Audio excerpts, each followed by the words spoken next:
Dragi moji prijatelji, ljubitelji ezoterije i viteških redova, nastavljamo priču o templarima i da raščistimo par detalja koji su možda vama poznati, pa se nemojte ljutiti, ja ovo pričam i za one kojima neki detalji nisu poznati. Dakle, sećate se da smo rekli da je padom Jerusalima 15. jula 1099. godine uspostavljena ponovo vlast hrišćana u Svetoj zemlji, a da je prvi vladar Gotfrid Bujonski čak odbio titulu kralja, iako je bilo logično da mu se to ponudi.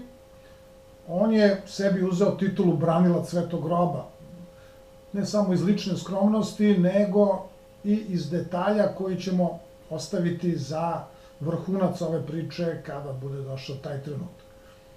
Kao što znate, državu hrišćansku u Svetoj zemlji, kraljevstvo Jerusalim, se prostiralo samo do Bejruta uz obalu, a da su zapravo postojale i 4 nezavisne teritorije: Tripoli, Edesa, Antiohija i ona kilikijska Armenija, odnosno Jermenija, koja je činila 4 nezavisne teritorije sa svojim vladarima koji su vrlo malo polagali na lojalnost kraljevima Jerusalima i naravno deo kasnije propasti hrišćanskih teritorija u Svetoj zemlji je upravo iz te nesloge koja je nikla iz tipične evropske feudalne šeme, da je svaki feudalni gospodar hteo da bude neprikosnoven na svojoj teritoriji.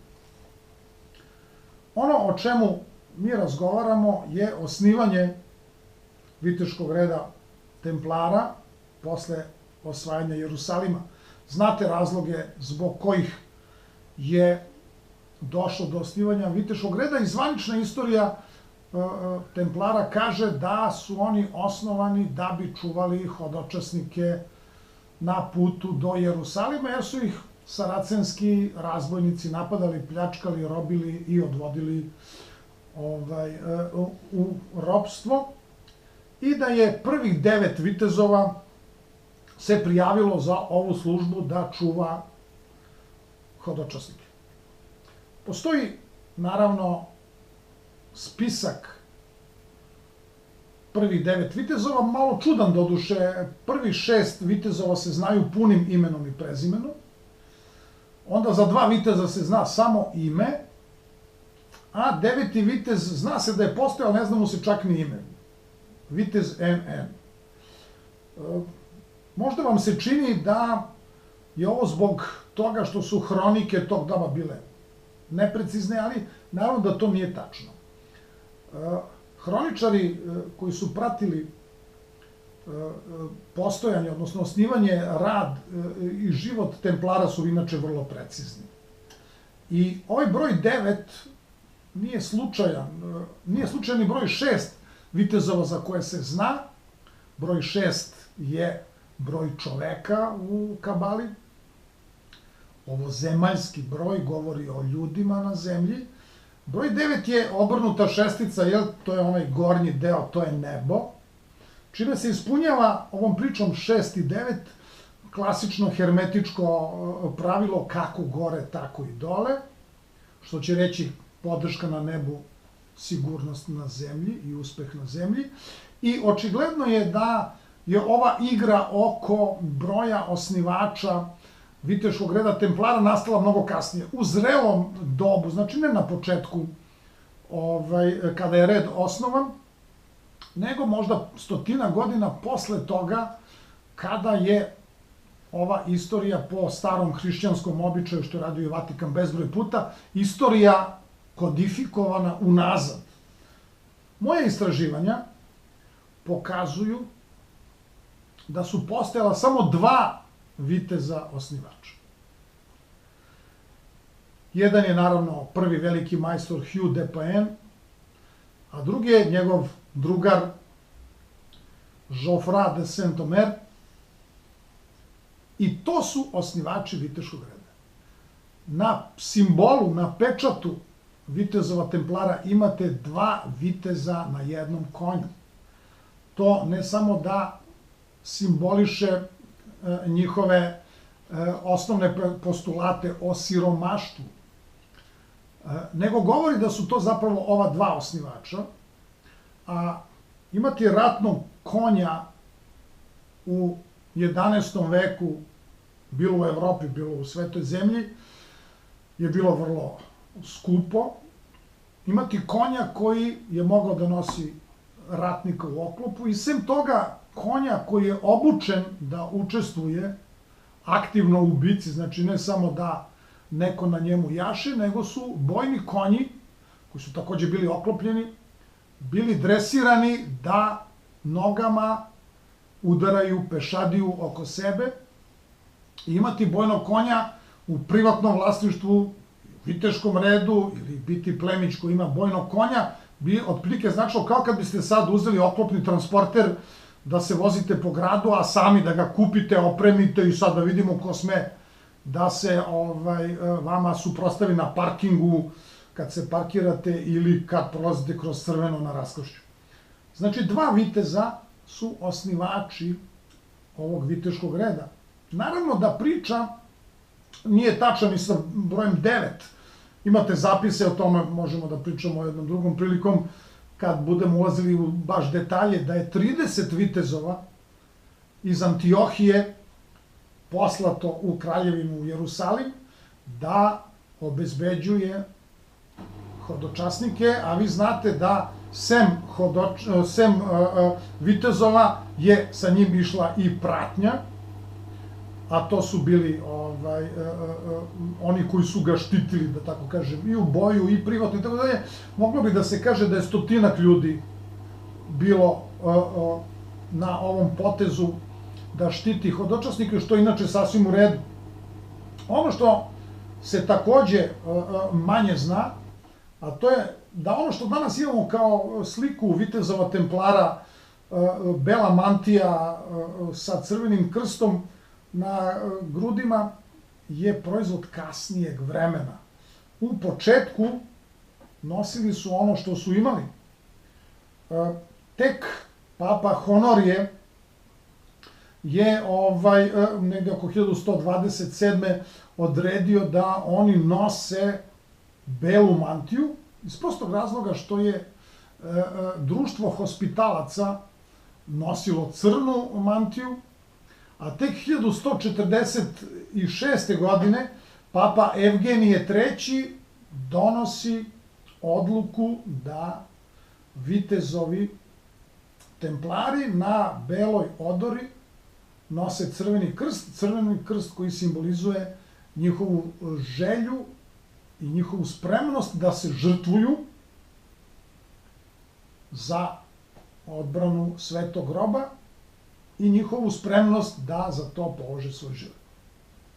Ono što takođe treba razjasniti, to je čuveni barjak, ratni barjak koji su templari nosili, koji se zvao bosan,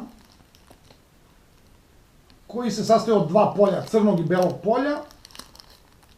To je trebalo da simbolizuje, crno simbolizuje mračnu prirodu viteza pre nego što je postao templar, i belo simbolizuje čistu dušu preobraženog viteza koji sada se žrtvuje i ratuje za hrišćanstvo.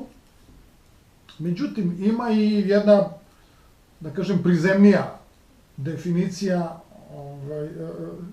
Bosan na starofrancuskom je oznaka za šarenog konja. Dakle, za šarca crno-belog konja. I vi znate da je taj prvi konj, moguće da je, koga su Igo Paena i Joffre de Saint-Omer, prvog borbenog konja imali, da je bio crno-beli konj.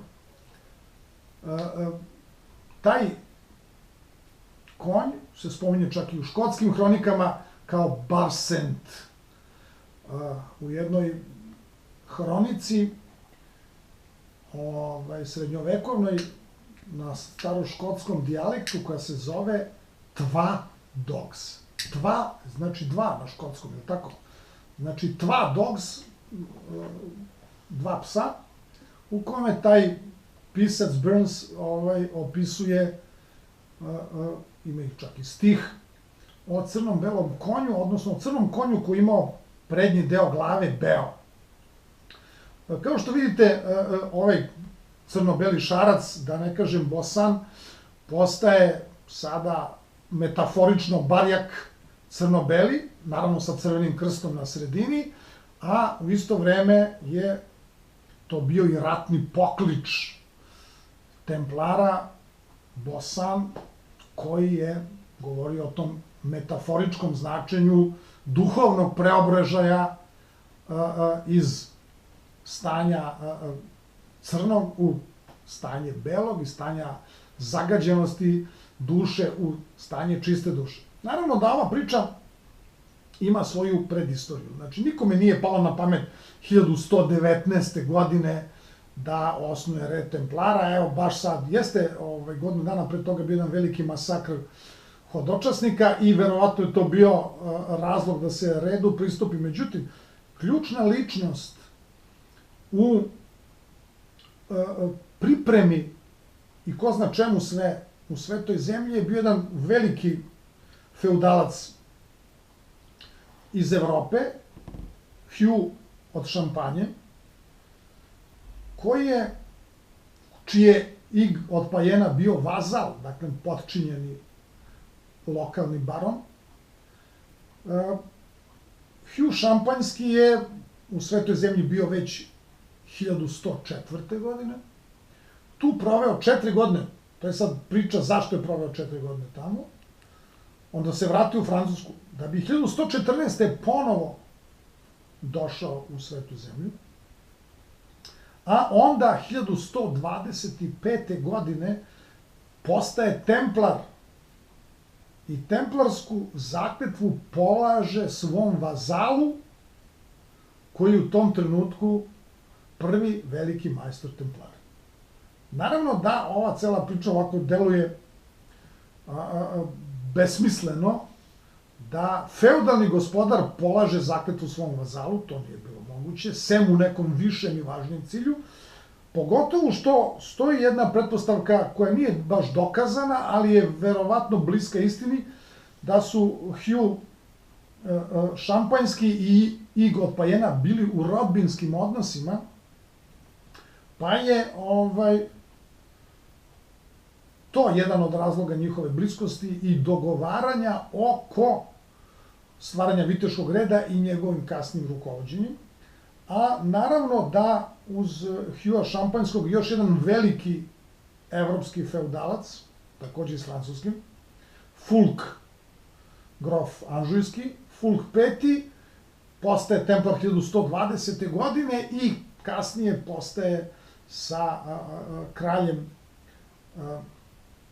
Jerusalima, orođuje se preko bračnih veza, što govori o tome da su neke porodice od Gotfrida Bujonskog, pa preko Anžujaca i drugih imali i posebne razloge da borave u svetoj zemlji, da budu vladari svete zemlje, pa ćemo sledeći put pričati upravo o tome. Da li su templari posle 1000 godina od Isusovog vremena izabrali taj put siromašnih, pod navodnim znacima, kakvi su izabrali u Isusovo vreme ebioniti, znači ta sekta iz Kumrana u kojoj je bila učlanjena rodbina Isusova, koji su bili ebionim, siromašni pod navodnim znacima. I vi imate u evanđeljima da Isus na jednom mestu kaže blago siromašnima duhom, njihovo je carstvo nebesko. Biti siromašan duhom ne znači da si retard, nego znači da si se odrekao svega suvišnog, svega svetovnog što te dovodi u iskušenje. I utoliko si pod navodnim znacima siromašan, oslobodio si se svega nepotrebnog. Isti odnos prema svetovnom životu u svom dobu su imali templari. Bilo je zabranjeno pravilima templara, koja su bila vrlo stroga, Oni su počeli svoj monaški život baziran na pravilima Svetog Avgustina, da bi kasnije to bilo dopunjeno i nekim pravilima reda Svetog Benedikta. Dakle, molitva 5 puta dnevno. Vitezovi su, kad nije bilo rata, bili obavezni i na noćna bdenja, na 5 molitvi dnevno. Jelo se 2 puta dnevno, monaški, što bi se reklo. Bilo je zabranjeno šala, smeh, pogrdne reči, lascivne priče, sve to bilo zabranjeno. Bilo im je zabranjeno da igraju šah ili bilo koje druge zabavne igre tog doba. Prezirali su iz dna duše žonglere, lakrdijaše i sve ono što je bilo prateća vašarska atrakcija tog doba. Bili su okrenuti kontemplaciji, strogom poštovanju braće vitezova. Poštovao se vitez zbog njegovih dela, a ne kao u feudalnom društvu da se poštuje onaj koji u hijerarhiji ima veću titulu. Ljudi sa titulama koji su ulazili u templare su postajali vitezovi ravnopravni sa svim ostalima. Nije slučajno da je ovaj strogi koncept, bez obzira šta danas pričaju koješta, oni koji misle da nešto znaju o templarima, a verovatno te priče idu iz konkurentskog reda koji postoji i danas, da se baci ljaga na jedan ozbiljan templarski red, jedan ozbiljan viteški red, kakav oni koji postoje i danas, a koje takođe prigrlila katolička crkva, a reč je o malteškim vitezovima, nisu u početku imali. Dakle, priče kako je red malteških vitezova, odnosno hospitalci Svetog Jovana u Jerusalimu, stariji viteški red, jednostavno priča nije tačna. Zato što taj red nije imao vojnu strukturu, on je bio zaista hospitalerski, on je bio društvo za pomoć bolesnima koji posle dugog putovanja, bolesni, iscrpljeni, stižu u Jerusalim. I oni su se decenijama, čak i posle osnivanja templara, bavili isključivo pružanjem medicinske pomoći i nege, te se ne mogu smatrati viteškim redom u klasičnom smislu te reči. I nema ih, pre 1130. godine se ne spominju kao red koji ima vojno krilo. Tek kada su videli koliko počasti i koliko donacija dobijaju templari od evropskih dvorova i velikih feudalaca Evrope, su negde osetili da je pravi trenutak da i oni dobiju viteški, odnosno vojno krilo, pa tek, znači, posle toga i red hospitalaca postaju vitezovi koji su kasnije učestvovali u borbama, sem svoje osnovne delatnosti. Templari su bili isključivo vojni red. Obrazovan, sa jasnim vojnim ciljem i sa dodatkom ovog monaškog dela, zbog toga što je to bila jedna potpuna novost u duhovnoj, razularenoj Evropi u kojoj su harali nekontrolisano feudalci u svim evropskim zemljama, sem možda u najrazvijenijim zemljama Francuske, Nemačke i kasnije Engleske. Mi ćemo sledeći put, ću vam pričati o tim strogim pravilima koje je red imao, pa će kroz tu priču biti jasno kolika je bila samokontrola i koliko su ta pravila bila stroga i neće biti potrebno da mi pobijamo lažne priče koje danas možete čitati na internetu, pišu razni amateri o templarima, kakvi su, da su bili homoseksualci, da su bili ovakvi ili onakvi. Kad budete čuli, a ja ću vam čitati, jer imam pravilnik, taj originalni, ja ću vam iz njega čitati kakva su bila pravila za život templara i shvatit ćete onda ozbiljnost postojanja jednog reda, kakav pre toga naravno nije postojao, a nažalost ni posle toga. Vidimo se uskoro, prijatno.